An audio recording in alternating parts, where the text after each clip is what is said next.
3월의 아침 공기는 아직 차갑다. 서준은 자전거를 세우고 낡은 단독주택 대문 앞에 섰다. 손목 시계를 확인했다. 8시 55분. 항상 5분 일찍 도착하는 게 그의 습관이었다. 서준은 35세의 요양보호사였다. 대학병원 응급실 간호사로 8년을 일했다. 밤낮 없이 울리는 호출벨, 끊임없는 응급 환자 쌓여가는 피로. 어느 날 당직 중에 쓰러졌다. 심한 번아웃이었다. 정신과 의사는 6개월 휴직을 권했다. 그 시간 동안 서준은 생각했다.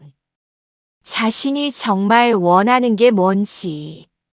환자를 살리는 일은 보람이 있었지만 그는 늘 공허했다. 수십 명의 환자를 보지만 누구도 기억하지 못했다. 이름도 얼굴도 그저 숫자였다. 복직 대신 그는 요양보호사 자격증을 땄다. 주변 사람들은 이해하지 못했다. 간호사를 그만두고 요양보호사라니. 급여도 훨씬 적었다. 하지만 서준은 확신했다. 이제는 한 사람을 제대로 돌보고 싶다고. 복지관을 통해 첫 어르신을 배정받았다. 박정호 78세. 독거노인이었다. 선생님, 요양보호사 서준입니다. 첫 만남은 어색했다. 박정호 할아버지는 문틈으로 서준을 경계했다. 남자 요양보호사? 처음 보네. 네, 많지 않습니다. 불편하시면 여성 요양보호사로 교체도 가능합니다. 아니, 들어오게. 집안은 정갈했다. 먼지 하나 없이 깨끗했다. 책이 가득한 서재, 오래된 피아노, 벽에 걸린 가족 사진들. 할아버지는 전직 대학 철학과 교수였다. 10년 전 아내를 췌장암으로 잃었다. 1년 전 치매 초기 진단을 받았다. 선생님, 오늘 컨디션은 어떠세요? 그럭저럭이야. 어제보단 낫고. 서준은 혈압을 재고 약을 챙겼다. 식사 준비를 하고 설거지를 했다. 청소를 하고 빨래를 널었다. 업무는 정확했다. 하지만 기계적이지 않았다. 그는 할아버지와 대화를 나눴다. 이 사진 속 분이 사모님이세요? 그래. 45년을 함께 살았지. 많이 보고 싶으시겠어요. 할아버지는 대답 없이 창밖을 봤다. 서준은 더 묻지 않았다. 첫 주가 지났다. 할아버지는 여전히 경계했지만 조금씩 마음을 열었다. 두 번째 주에 할아버지가 물었다. 서준 씨는 원래 뭐 했나? 간호사였어요. 대학병원 응급실에서요. 그걸 왜 그만뒀어? 사람을 제대로 돌보고 싶어서요. 할아버지가 서준을 빤히 쳐다봤다. 뭔가를 알아챈 듯한 눈빛이었다. 한 달이 지났다. 어느새 그들은 편해졌다. 할아버지는 서준에게 책을 추천했다. 카미의 이방인, 사르트르의 구토, 칸트의 윤리학. 서준은 읽고 나서 이야기를 나눴다. 할아버지는 놀라워했다. 자네, 철학을 좀 아는구만. 대학 때 교양으로 배웠어요. 재밌었는데 깊이 공부할 기회가 없었죠. 내가 가르쳐 주지. 그렇게 할아버지는 서준의 선생님이 됐다. 점심 식사 후 1시간씩 철학 강의를 했다. 서준은 열심히 들었다. 질문을 했고 토론을 했다. 할아버지는 살아났다. 오랜만에 빛나는 눈이었다. 어느 날 저녁 퇴근 시간이 됐다. 옷이었다. 서준은 가방을 챙겼다. 그럼 내일 뵙겠습니다. 서준 씨. 네. 저녁은 먹고 가나? 아직 안 먹었는데. 집에 가서 먹으려고요. 나도 이제 저녁 먹어야 하는데 같이 먹고 가게. 혼자 먹기 외로워. 서준은 망설였다. 업무 시간이 끝났다. 하지만 할아버지의 눈빛을 외면할 수 없었다. 그럼 제가 준비할게요. 저녁을 함께 먹었다. 할아버지가 많이 말했다.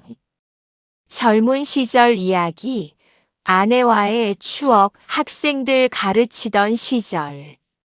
서준은 들었다. 진심으로. 식사 후 설거지를 하는데 할아버지가 물었다. 서준 씨, 가족은 있나? 없어요. 부모님 제가 20살 때 교통사고로 돌아가셨어요. 형제는 외동이에요. 그럼, 네. 혼자예요. 침묵이 흘렀다. 할아버지가 조용히 말했다. 나도 그래. 혼자야. 딸분들 2분 계시잖아요. 있으나 많아지. 큰딸은 미국에서 변호사 한다고 10년째 안 와. 작은 딸은 서울에서 회사 운영한다고 바빠. 명절에도 안 와. 전화도 6개월에 한 번. 서준은 듣고만 있었다. 자식이 있어도 혼자야. 자네처럼. 그날 밤 서준은 늦게까지 남았다. 할아버지와 이야기를 나눴다. 외로움에 대해, 삶에 대해, 죽음에 대해. 돌아가는 길에 서준은 깨달았다. 자신도 외로웠다는 걸. 할아버지만큼이나. 다음 날부터 서준은 매일 저녁을 함께 먹었다. 주말에도 찾아갔다. 업무가 아니었다. 그냥 가고 싶었다. 할아버지도 기다렸다. 문을 열 때마다 환한 얼굴이었다. 또 왔나? 자네 주말에 쉬어야지. 심심해서 왔어요. 할아버지가 웃었다. 오랜만에 보는 진짜 웃음이었다. 어느 금요일 밤이었다. 다음 날이 토요일이라 서준은 늦게까지 남았다. 영화를 함께 봤다. 할아버지가 좋아하는 흑백 영화. 해가 뜨고 지기를 이라는 프랑스 영화였다. 영화가 끝나고 할아버지가 물었다. 서준 씨, 솔직히 말해봐. 왜 나한테 이렇게 잘해주나? 그냥요. 선생님이랑 있으면 편해서요. 월급도 안 나오는데. 돈 때문에 이러는 거 아니에요. 할아버지의 눈에 눈물이 맺혔다. 고맙네. 정말. 서준도 눈시울이 뜨거워졌다. 그날 밤 11시 집으로 돌아가려던 서준은 이상한 소리를 들었다. 쿵. 무언가 쓰러지는 소리. 급히 방으로 달려갔다. 할아버지가 바닥에 쓰러져 있었다. 의식이 없었다. 선생님, 선생님. 서준은 즉시 119에 신고했다. 응급실 경험이 있어 당황하지 않았다. 맥박을 확인하고 호흡을 확인했다. 다행히 살아있었다. 구급차가 도착했다. 병원으로 이송됐다. 서준이 함께 탔다. 보호자세요? 네. 거짓말이었다. 하지만 할아버지 옆에 있어야 했다. 응급실에서 검사를 받았다. 뇌졸 중이었다. 다행히 경미했다. 의사가 말했다. 빨리 발견하셔서 다행입니다. 조금만 늦었으면 위험했을 거예요. 서준은 딸들에게 연락했다. 큰딸 수지는 전화를 받지 않았다. 작은딸 수연은 받았다. 네. 아버지가요? 어느 병원이에요? 서울대병원 응급실입니다. 지금은 좀. 다음 주에 시간 내서 갈게요. 전화가 끊겼다. 서준은 한숨을 쉬었다. 밤새 병원 의자에 앉아 있었다. 할아버지가 입원한 병실 밖에서 간호사들이 물었다. 보호자분 집에 가서 쉬세요. 괜찮아요. 여기 있을게요. 새벽 5시 할아버지가 깼다. 눈을 뜨자마자 두리번거렸다. 서준 씨, 어디 있어? 서준이 병실로 들어갔다. 여기 있어요, 선생님. 할아버지가 서준을 봤다. 눈물이 흘렀다. 자네가 밤새 여기 있었나? 당연하죠.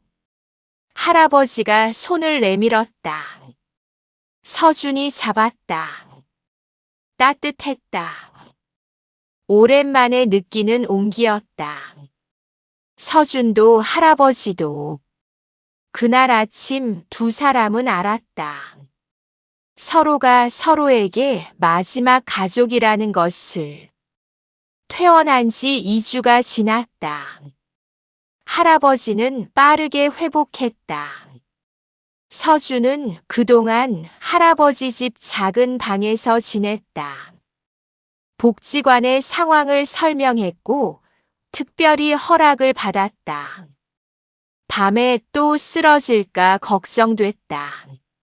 서준 씨, 정말 미안하네. 자네 집도 있을 텐데. 괜찮아요. 전 원룸이라 여기가 더 넓어요. 거짓말이었다. 하지만 할아버지를 안심시키고 싶었다. 5월이 왔다. 봄에서 초여름으로 넘어가는 시기였다. 할아버지는 거의 정상으로 돌아왔다. 다시 산책을 나갔고 책을 읽었고 서준에게 철학을 가르쳤다. 오늘은 니체에 대해 얘기해 볼까? 좋아요. 니체 어려워서 혼자 읽을 엄두가 안 났어요. 차라투스트라는 이렇게 말했다. 들어봤나? 제목만요. 할아버지가 책을 펼쳤다. 서준은 메모를 했다. 평화로운 오후였다. 저녁을 함께 먹고 설거지를 하고 TV를 봤다. 뉴스가 나왔다. 요양시설의 학대 사건이었다. 저런 곳도 있구나. 선생님은 걱정 마세요. 전 절대 그런 사람 아니에요. 알아. 자네는 천사 같은 사람이야. 서준이 쑥스러워했다. 무슨 천사요? 그냥 할 일 하는 거죠. 아니야. 자네는 특별해. 할아버지가 서준의 어깨를 두드렸다. 따뜻했다. 6월 초 토요일 오후였다. 초인종이 울렸다. 서준이 문을 열었다. 누구세요? 저 박수연인데요. 아버지 계세요? 서준은 당황했다. 할아버지가 말한 적 있었다. 작은 딸이 2년째 오지 않는다고. 아, 네. 잠시만요. 거실로 갔다. 할아버지가 낮잠을 자고 있었다. 선생님, 따님 오셨어요. 뭐? 수연이가. 할아버지가 벌떡 일어났다. 놀라운 얼굴이었다. 기쁨보다는 당황스러움이 컸다. 왜 갑자기? 모르겠어요. 현관에 계세요. 할아버지가 나갔다. 서준은 부엌으로 들어갔다. 차를 준비했다. 아버지, 그동안 건강하셨어요? 덕분에. 연락도 없이 와서 죄송해요. 이번 주일이 이쪽에 있어서. 그래, 들어와. 거실로 들어온 수연은 30대 후반이었다. 정장 차림에 명품 가방을 들고 있었다. 차가운 인상이었다. 서준이 차를 내왔다. 감사합니다. 수연의 시선이 서준을 훑었다. 머리부터 발끝까지 분석하는 눈빛이었다. 요양보호사시죠? 네. 서준이라고 합니다. 얼마나 오래 일하셨어요? 3개월 정도 됐습니다. 그런데 왜 주말에도 계세요? 공기가 차갑게 식었다. 할아버지가 끼어들었다. 내가 부탁했어. 저번에 쓰러진 일 있잖아. 쓰러지셨어요? 언제요? 1달 전쯤. 뇌졸중이었어. 수연의 얼굴이 굳었다. 왜 연락 안 하셨어요? 했지. 자네 전화 안 받더라. 다음 주에 간다고 했고. 침묵이 흘렀다. 서준은 자리를 피하려 했다. 전 주방에 있을게요. 아니, 서준 씨도 같이 있어. 할아버지가 말했다. 서준은 앉았다. 대화가 이어졌다. 수연이 아버지 건강을 물었고 병원 검사 결과를 물었다. 그러다 저녁 시간이 됐다. 저녁 드시고 가세요. 아니에요. 전 호텔에서 먹을게요. 뭐하러 호텔을? 서준 씨가 해줄 거야. 서준이 일어났다. 제가 준비할게요. 부엌으로 들어가 냉장고를 열었다. 다행히 재료가 있었다. 된장찌개를 끓이고 생선을 구웠다.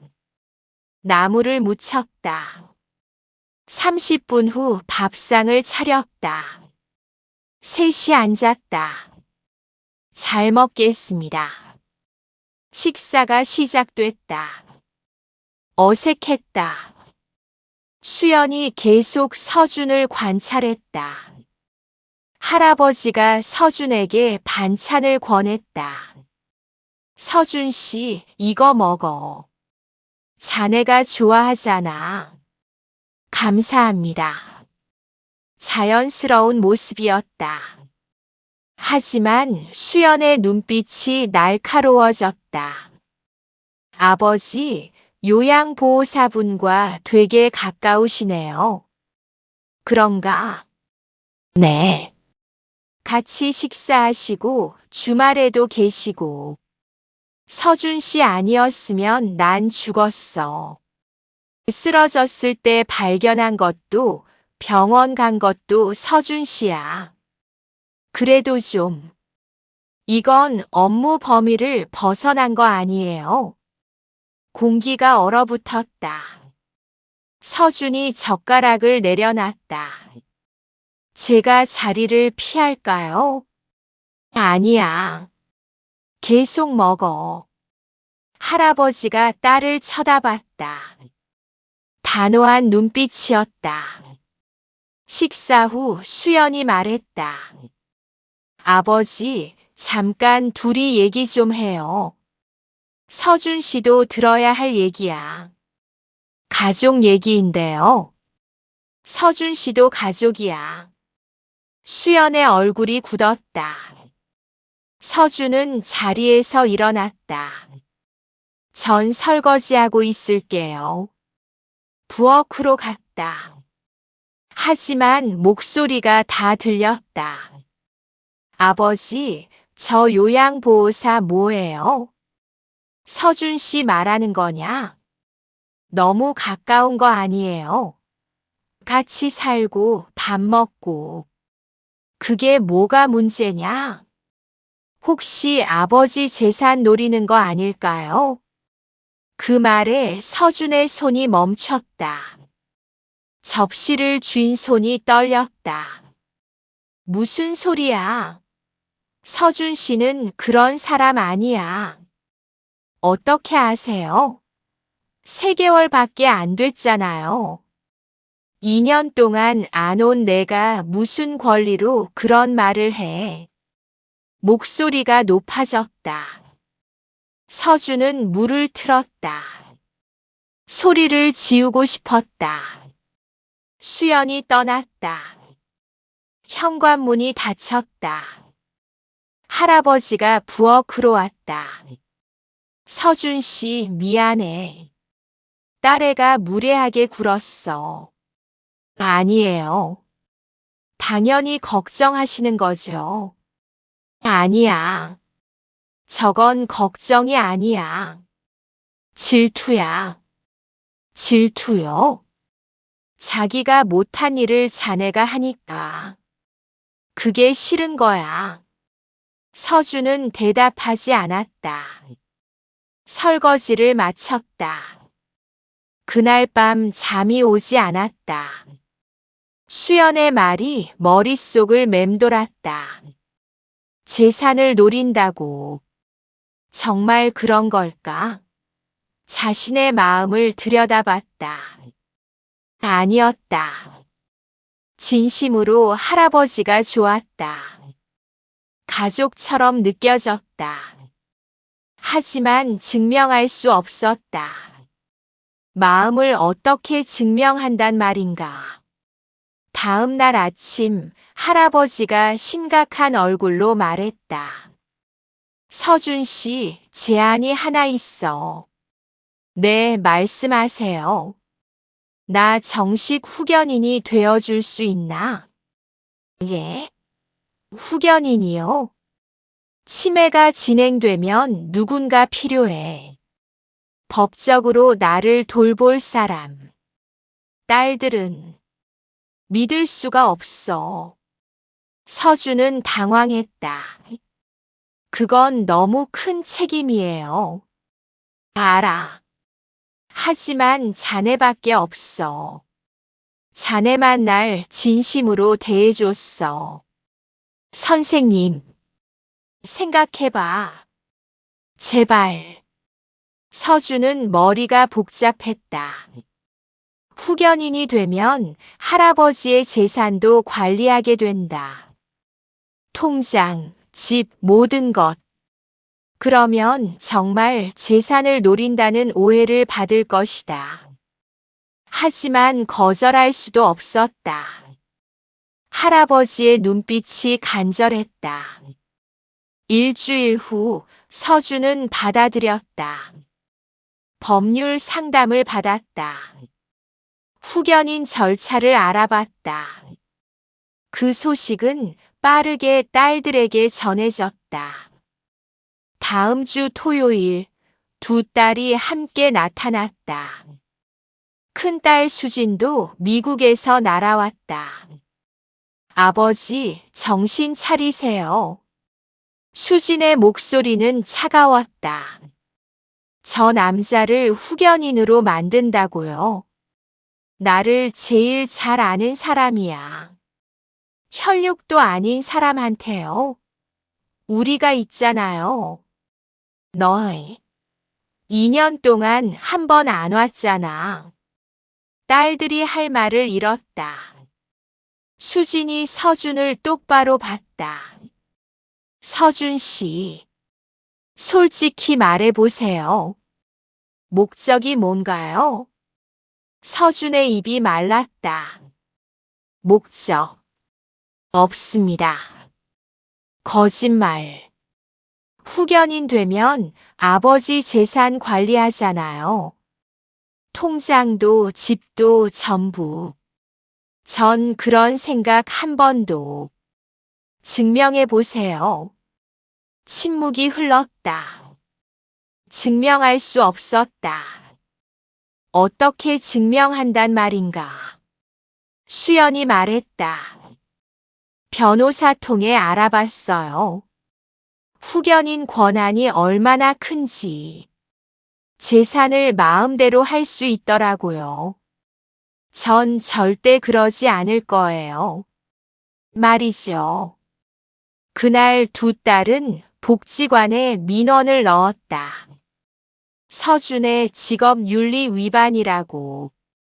사적인 관계를 맺고 있다고. 균열이 시작됐다.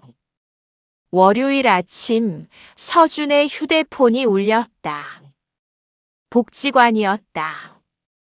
서준 씨, 오늘 오전에 관장님이 보자고 하시네요.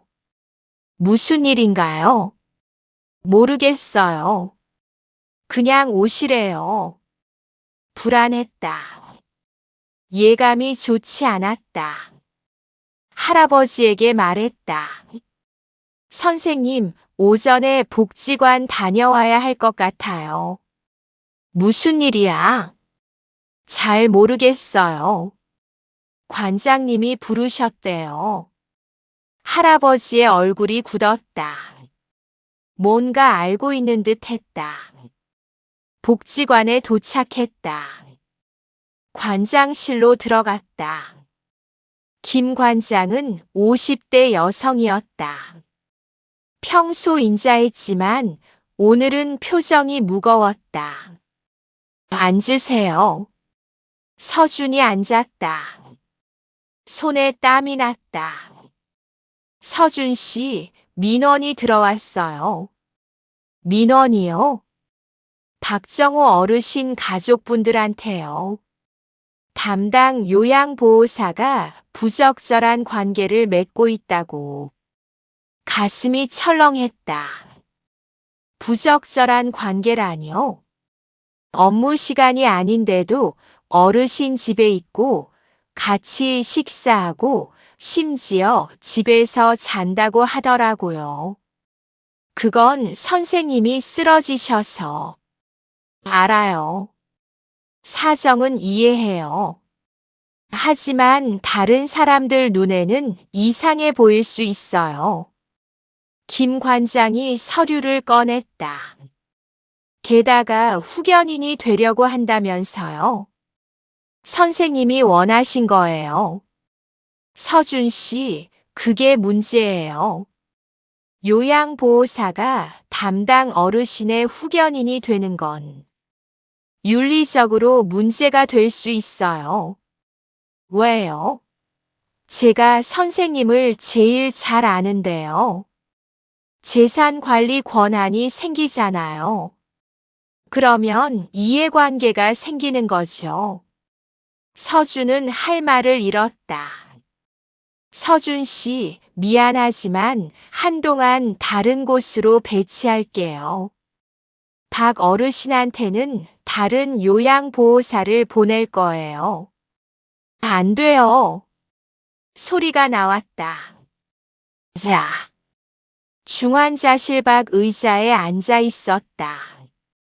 서준의 손이 떨렸다. 3시간째 대기 중이었다. 할아버지는 아직 깨어나지 않았다. 복도 끝에서 급한 발소리가 들렸다. 수진과 수연이었다. 숨을 헐떡이며 달려왔다. 아버지는요? 중환자실에 계세요. 상태가 어때요? 의사 선생님이 생존 의지가 없으시대요. 수진의 얼굴이 하얗게 질렸다. 그게 무슨 식사를 안 하셔서 약도 안 드시고. 수연이 벽에 기댔다. 다리에 힘이 풀렸다. 우리 때문이네. 언니. 우리가 서준 씨 쫓아낸 거 아버지가 견딜 수 없으셨던 거야. 침묵이 흘렀다. 의사가 나왔다. 세 사람이 벌떡 일어났다. 보호자 누구세요? 저희 딸입니다. 환자분 의식은 돌아오셨는데 반응이 없으세요. 반응이요? 눈은 뜨셨는데 말씀을 안 하시고 식사도 거부하세요. 링거로 영양 공급하고 있지만 어떻게 해야 하나요? 의사가 한숨을 쉬었다. 솔직히 말씀드리면 환자분이 살고 싶어 하셔야 해요. 지금은 그게 없어 보여요. 수진이 떨리는 목소리로 물었다. 면회 가능한가요? 가족이시니까요. 한 분씩만요. 수진이 먼저 들어갔다. 10분 후 나왔다. 눈이 빨갛게 부어 있었다. 아버지가 날 안 보셨어. 눈을 감으셨어. 수연이 들어갔다. 역시 10분 후 나왔다. 울고 있었다. 말씀을 안 하세요.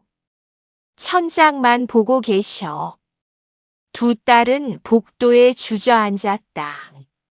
서준은 멀리서 지켜봤다. 한참 후 수진이 일어났다. 서준에게 다가왔다. 서준 씨. 네. 들어가 보세요. 저요?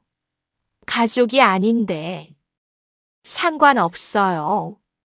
아버지가 당신을 원하실 것 같아요.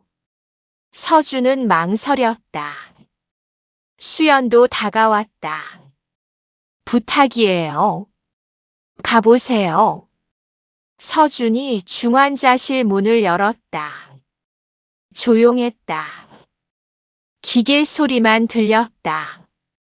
할아버지가 침대에 누워 있었다. 눈을 감고 있었다. 창백했다. 며칠 사이 더 늙어 보였다. 선생님. 작은 목소리였다. 하지만 할아버지의 눈이 떠졌다. 서준 씨. 네. 저예요. 할아버지의 눈에서 눈물이 흘렀다. 정말 자네구나. 서준이 침대 옆에 앉았다. 할아버지의 손을 잡았다.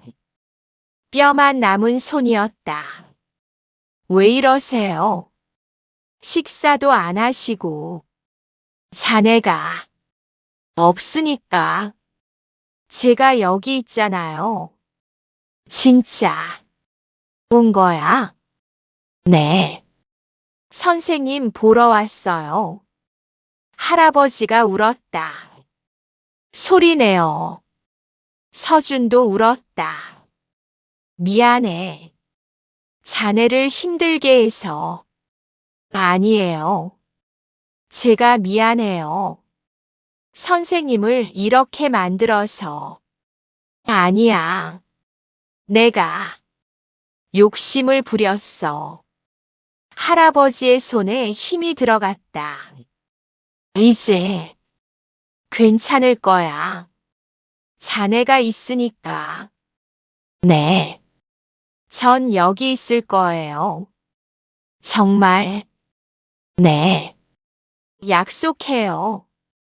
할아버지가 미소 지었다. 오랜만에 미소였다. 간호사가 들어왔다. 저 식사 시간인데요. 선생님 식사하세요. 할아버지가 고개를 끄덕였다. 처음으로 죽을 한 숟가락 떠서 입에 넣었다. 천천히 삼켰다. 맛있어요? 응. 자네가 떠주니까. 한 그릇을 다 먹었다. 간호사가 놀라워했다. 어머, 처음으로 다 드셨어요. 서준이 물을 떠다 드렸다. 약도 챙겼다. 할아버지는 순순히 먹었다. 이제 좀 주무세요. 자네는 밖에서 기다릴게요. 손 잡고 있어줘. 서준이 손을 잡았다. 할아버지가 눈을 감았다. 숨소리가 고르게 들렸다. 밖으로 나왔다. 딸들이 기다리고 있었다. 어떠셨어요? 식사하셨어요? 약도 드셨고요. 수진이 무너졌다. 바닥에 주저앉아 울었다. 우리가 뭘 한 거야? 수연도 울었다. 아버지가 우릴 원한 게 아니었어. 서준 씨를 원하셨어. 서준은 어찌할 바를 몰랐다. 선생님들. 수진이 고개를 들었다. 얼굴이 눈물 범벅이었다. 서준 씨 죄송해요. 정말 죄송해요. 아니에요. 괜찮아요. 괜찮지 않아요. 우리가 당신을 의심하고 욕하고. 수연이 말을 이었다. 솔직히 말할게요. 우리 질투했어요. 예? 아버지가 우릴 한 번도 저렇게 대하신 적 없거든요. 수진이 눈물을 닦았다. 우린 어렸을 때부터 엄격한 아버지만 봤어요. 따뜻한 말 한마디 들어본 적 없어요. 저희 성적이 떨어지면 매를 드셨어요. 대학 전공도 아버지가 정하셨죠. 수연이 떨리는 목소리로 말했다. 그런데 서준 씨한텐 웃으시고 챙기시고 손잡아 주시고 우리가 평생 받고 싶었던 사랑을 서준 씨가 받으니까 화가 났어요. 질투 났어요. 침묵이 흘렀다. 서준이 조용히 말했다.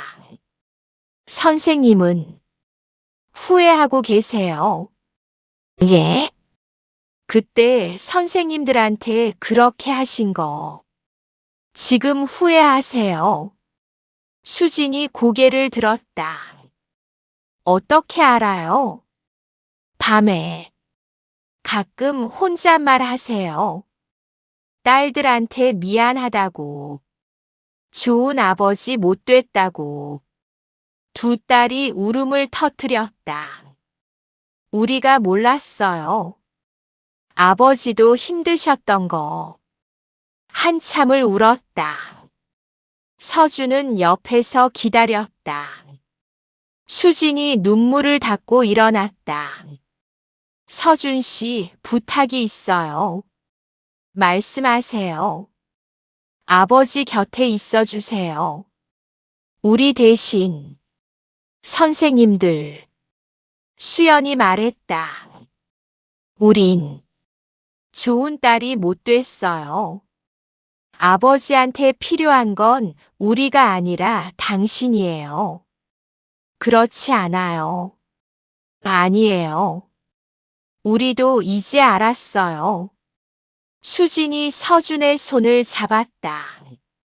후견인 되세요. 우린 반대 안 할게요. 재산도 상관없어요.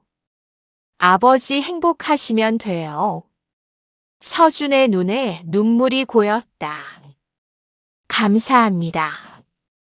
일주일이 지났다. 할아버지는 빠르게 회복했다. 서준이 매일 왔다.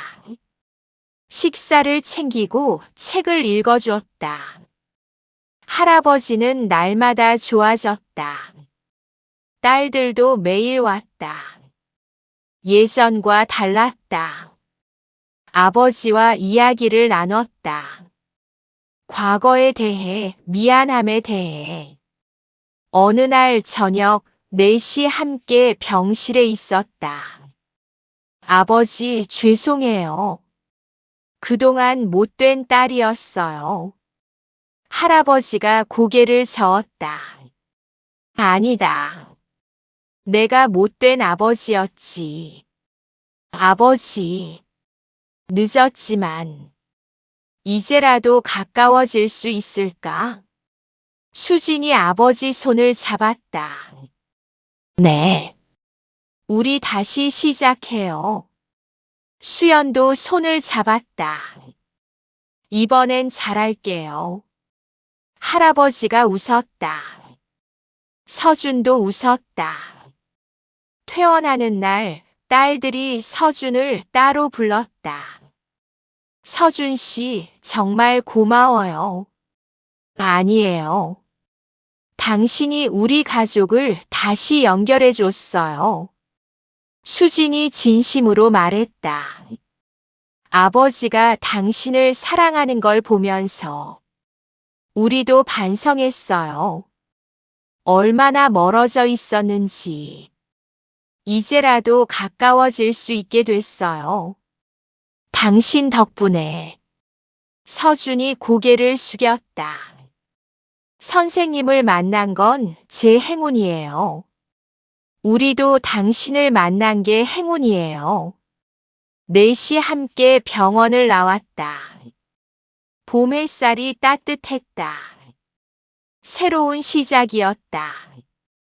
해시태그 제3챕터 소문과 의심. 월요일 아침 서준의 휴대폰이 울렸다. 복지관이었다. 서준 씨, 오늘 오전에 관장님이 보자고 하시네요. 무슨 일인가요? 모르겠어요. 그냥 오시래요. 불안했다. 예감이 좋지 않았다. 할아버지에게 말했다. 선생님, 오전에 복지관 다녀와야 할 것 같아요. 무슨 일이야? 잘 모르겠어요. 관장님이 부르셨대요. 할아버지의 얼굴이 굳었다. 뭔가 알고 있는 듯 했다. 복지관에 도착했다. 관장실로 들어갔다. 김 관장은 50대 여성이었다. 평소 인자했지만 오늘은 표정이 무거웠다. 앉으세요. 서준이 앉았다. 손에 땀이 났다. 서준 씨, 민원이 들어왔어요.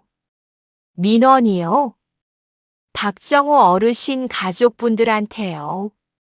담당 요양보호사가 부적절한 관계를 맺고 있다고.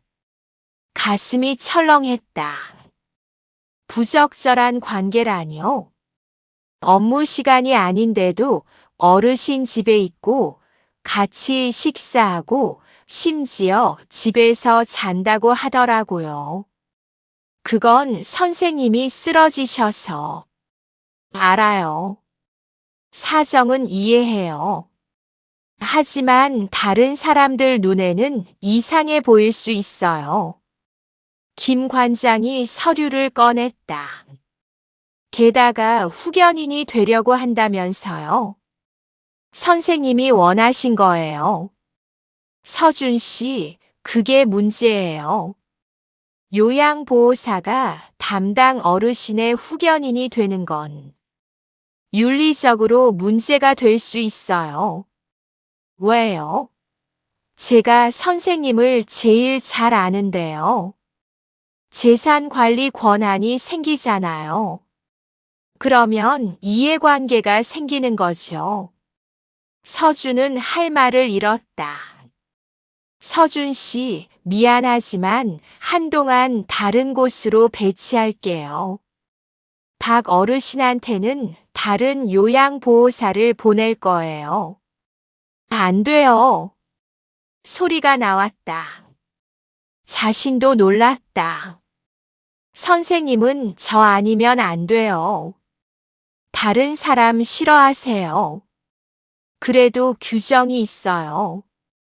최소한 조사가 끝날 때까지는. 조사요? 가족분들이 정식으로 신고하셨어요. 조사 들어갑니다. 서준은 무너졌다. 복지관을 나왔다. 다리에 힘이 없었다. 벤치에 앉았다. 머리를 감쌌다. 모든 게 무너지고 있었다. 3개월 동안 쌓아온 것들이, 할아버지와의 시간이, 집으로 가는 길이었다. 동네 슈퍼를 지나갔다. 아주머니들이 수군거렸다. 저 사람이 박 교수님 집 요양보호사래. 어머, 진짜? 젊은데. 재산 노린다더라. 딸들한테 들었어. 서준은 고개를 숙이고 빠르게 지나갔다. 우체국 앞을 지났다. 아저씨들이 모여 있었다. 요즘 세상에 그런 사람도 있나? 혼자 사시는 노인네들 조심해야 해. 귀를 막고 싶었다. 할아버지 집에 도착했다. 열쇠로 문을 열었다. 할아버지가 거실에서 기다리고 있었다. 어떻게 됐어? 서준은 대답하지 못했다. 소파에 주저앉았다. 서준 씨, 다른 곳으로 배치된대요. 뭐? 선생님한테는 다른 요양보호사가 온대요. 할아버지가 벌떡 일어났다. 말도 안 돼. 내가 복지관에 전화할 거야. 소용없어요. 가족들이 정식으로 신고했대요. 조사 들어간대요. 조사? 무슨 조사? 제가 선생님 재산 노린다고. 침묵이 흘렀다. 할아버지가 소파에 털썩 앉았다. 미안해, 서준 씨. 다 내 잘못이야. 아니에요. 내가 후견인 얘기를 하는 바람에. 선생님 잘못 아니에요. 서준이 할아버지 손을 잡았다. 이제 그만둘게요. 뭐? 제가 계속 오면 선생님만 힘드세요. 동네 사람들 수군거리고 가족분들 화내시고. 싫어. 절대 안 돼. 할아버지가 소리쳤다. 자네가 아니면 난 안 돼. 다른 사람은 싫어. 선생님. 딸들이 뭐라고 하든 세상이 뭐라고 하든 상관없어. 자네만 있으면 돼. 할아버지의 눈에 눈물이 맺혔다. 제발. 가지마. 서준도 울었다. 두 사람은 한참을 그렇게 있었다. 그날 저녁 수진과 수연이 다시 왔다. 예고 없이. 아버지, 저희 말 들으셨죠? 무슨 말? 요양보호사 교체된다고요. 오늘 복지관에서 연락 왔을 거예요. 할아버지가 노려봤다. 너희가 그랬구나. 당연하죠. 저 사람 문제 있어요. 무슨 문제? 수진이 휴대폰을 꺼냈다. 아버지, 이것 좀 보세요. 사진이었다. 서준과 할아버지가 공원 벤치에 앉아 있는 모습. 친구처럼 웃고 있었다. 이게 뭐가 문제냐? 너무 가깝잖아요. 어르신과 요양보호사 관계가 아니에요. 그래서 동네 사람들이 다 이상하게 봐요. 슈퍼 아주머니, 우체국 아저씨 모두 얘기해요. 할아버지가 화를 냈다. 남들이 뭐라든 상관없어. 수연이 차분하게 말했다. 아버지, 솔직히 말씀드릴게요. 저희도 알아봤어요. 뭘? 서준 씨 과거요. 간호사 그만둔 이유도요. 서준의 얼굴이 하얗게 질렸다. 번아웃으로 쓰러져서 그만뒀대요. 정신과 치료도 받았고요. 그게 뭐가 문제냐? 정신적으로 불안정한 사람이 아버지 후견인이 될 수 있나요? 할아버지가 벌떡 일어났다. 당장 나가. 아버지, 나가라고. 다시는 오지 마. 딸들이 당황했다. 아버지가 이렇게 화낸 건 처음이었다. 아버지, 진정하세요. 진정? 내 삶에 2년 동안 관심도 없다가 이제 와서 간섭하지 마. 수진이 입술을 깨물었다. 알겠어요. 하지만 후견인만큼은 안 돼요. 법적으로 막을 거예요. 해봐라. 내 선택이야. 딸들이 떠났다. 문이 쾅 닫혔다. 할아버지가 주저앉았다. 숨이 거칠었다. 선생님, 괜찮으세요? 괜찮아. 화가 나서. 서준이 물을 떠다 드렸다. 할아버지가 마셨다. 서준 씨. 네. 미안해. 자네 과거까지 캐내고. 괜찮아요. 괜찮지 않아. 내 때문에 자네가 고통받잖아. 서준이 고개를 저었다. 저 선생님 만난 게 행운이에요. 번아웃으로 쓰러졌을 때 전 인생이 끝난 줄 알았어요. 할아버지가 서준을 봤다. 그런데 선생님을 만나고 다시 살아났어요. 누군가를 돌본다는 게 이렇게 의미 있는 일인지 처음 알았어요. 할아버지의 눈에 눈물이 고였다. 나도 그래. 자네를 만나고 다시 살았어. 두 사람은 손을 잡았다. 다음 날 새 요양보호사가 왔다. 50대 여성이었다. 이름은 김순자였다. 안녕하세요. 오늘부터 모시게 됐습니다. 할아버지는 대답하지 않았다. 얼굴을 돌렸다. 선생님, 식사 준비할게요. 필요 없어. 아침은 드셔야죠. 나가. 김순자는 당황했다. 서준이 미안한 마음에 말했다. 선생님이 좀 예민하세요. 양해 부탁드려요. 괜찮아요. 익숙해지시겠죠? 하지만 할아버지는 익숙해지지 않았다. 식사를 거부했다. 약도 먹지 않았다. 말도 하지 않았다. 사흘이 지났다. 할아버지는 점점 야위었다. 서준은 매일 문자를 보냈다. 선생님, 식사하세요. 약 꼭 드세요. 제발 부탁이에요. 하지만 대답이 없었다. 나흘째 되는 날 김순자에게 전화가 왔다. 서준 씨, 어르신이 쓰러지셨어요. 심장이 멎었다. 지금 어디세요?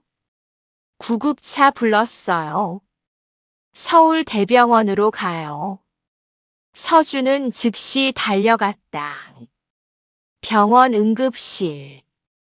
할아버지가 침대에 누워 있었다. 선생님. 할아버지는 눈을 감고 있었다. 창백했다.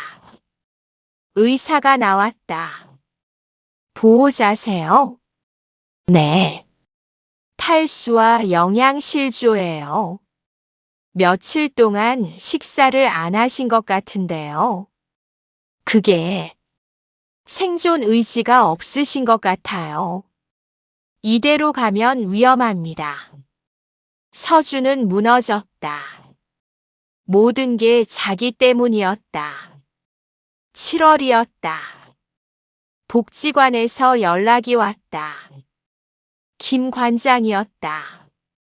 서준 씨, 복직 가능해요. 정말요? 가족분들이 민원 취하하셨어요. 오히려 서준 씨를 박 어르신 전담으로 해달라고 하시더라고요. 서준은 전화를 끊고 할아버지에게 달려갔다. 선생님, 다시 일할 수 있대요. 할아버지가 환하게 웃었다. 잘 됐구나. 정말 잘 됐어. 다음 날부터 서준은 다시 할아버지를 돌봤다. 공식적으로. 하지만 예전과는 달랐다. 이제는 모두가 축복하는 관계였다. 복지관 동료들이 축하해줬다. 서준 씨, 결국 잘 됐네요. 가족분들도 인정하셨다면서요. 정말 대단해요. 동네 사람들의 시선도 바뀌었다. 슈퍼 아주머니가 말했다. 역시 진심은 통하나 봐요. 우체국 아저씨도 엄지를 치켜 세웠다. 젊은 사람이 기특해.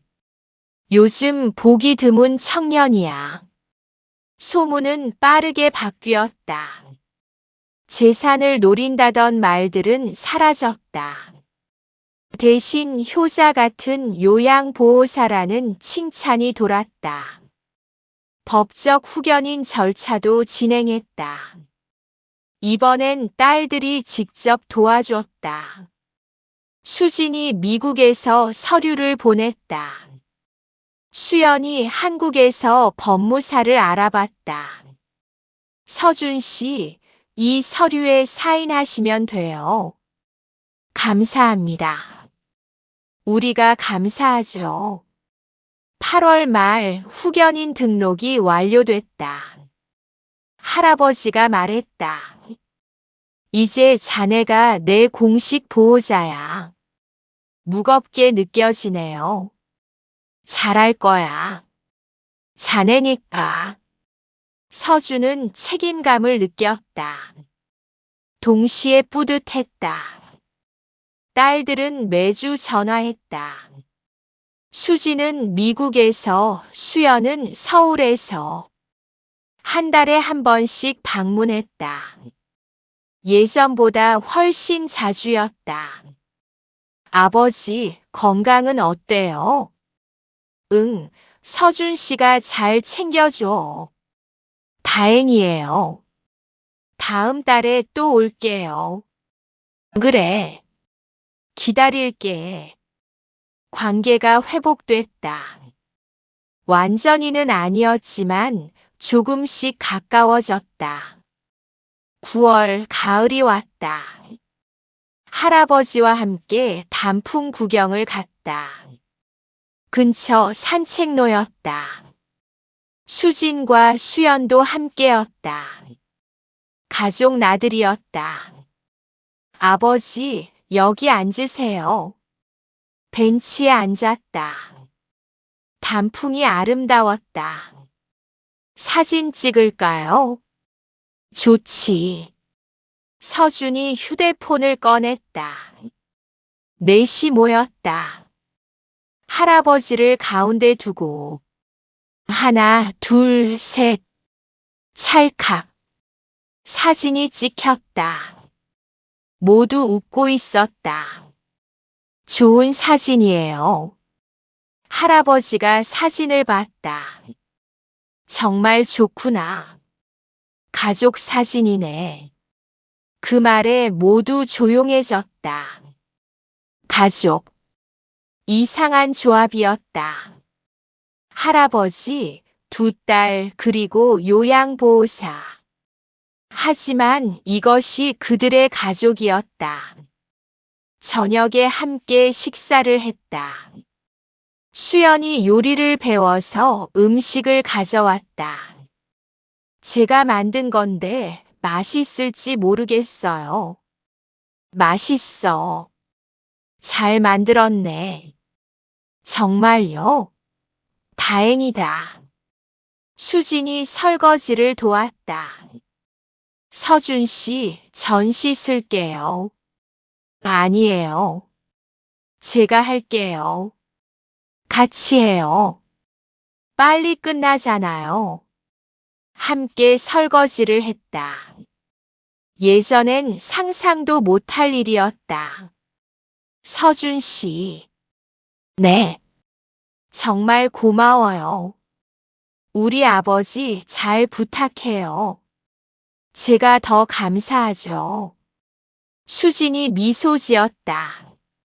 당신도 이제 우리 가족이에요. 서준의 가슴이 따뜻해졌다. 10월이 지나고 11월이 왔다. 할아버지의 치매가 조금씩 진행됐다. 가끔 깜빡했다. 아침에 먹은 걸 잊었다. 오늘이 무슨 요일인지 헷갈려 했다. 오늘이 무슨 날이지? 목요일이에요, 선생님. 아, 그렇구나. 하지만 서준의 얼굴은 잊지 않았다. 항상 기억했다. 서준 씨, 어제 어디 갔었어? 아니요, 계속 여기 있었어요. 그래, 내가 잘못 봤나? 기억이 흐릿해졌지만 감정은 선명했다. 서준을 보면 웃었다. 손을 내밀었다. 12월 겨울이 왔다. 첫눈이 내렸다. 창밖을 함께 봤다. 예쁘다. 네, 선생님. 서준 씨. 네. 나 지금 행복해. 저도요. 딸들이랑도 가까워졌고 자네도 있고. 할아버지가 서준의 손을 잡았다. 평생 이렇게 행복한 적 없었어. 서준의 눈에 눈물이 맺혔다. 저도 그래요. 선생님 만나고 처음으로 행복해요. 그래. 네. 전 이제 혼자가 아니에요. 가족이 있으니까요. 할아버지가 눈물을 흘렸다. 나도 그래. 이제 혼자가 아니야. 크리스마스가 왔다.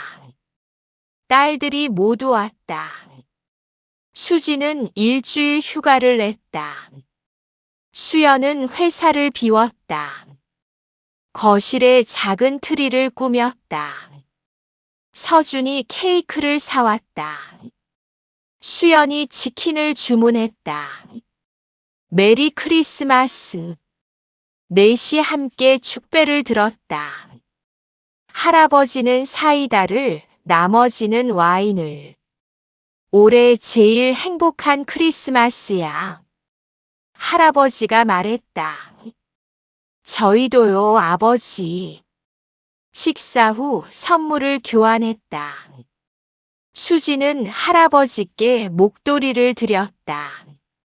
수연은 장갑을, 서준은 책을 준비했다.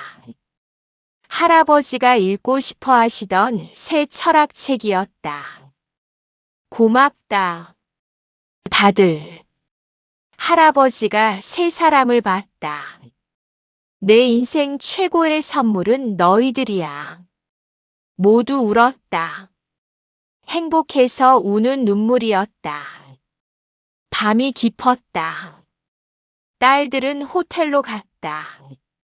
서준은 남았다.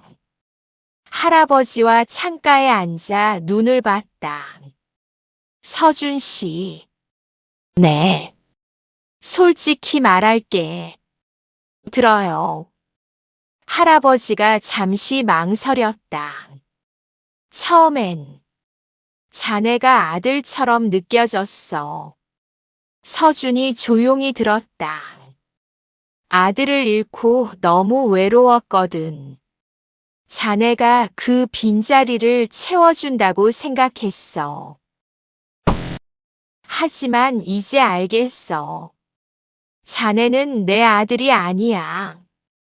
서준의 가슴이 순간 철렁했다. 자네는 내가 선택한 가족이야.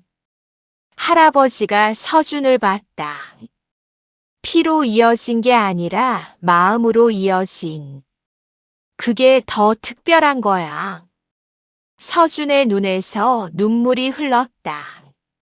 저도요, 선생님. 응. 선생님은 제가 선택한 아버지예요.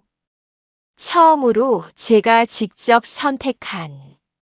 할아버지가 울었다. 서준도 울었다.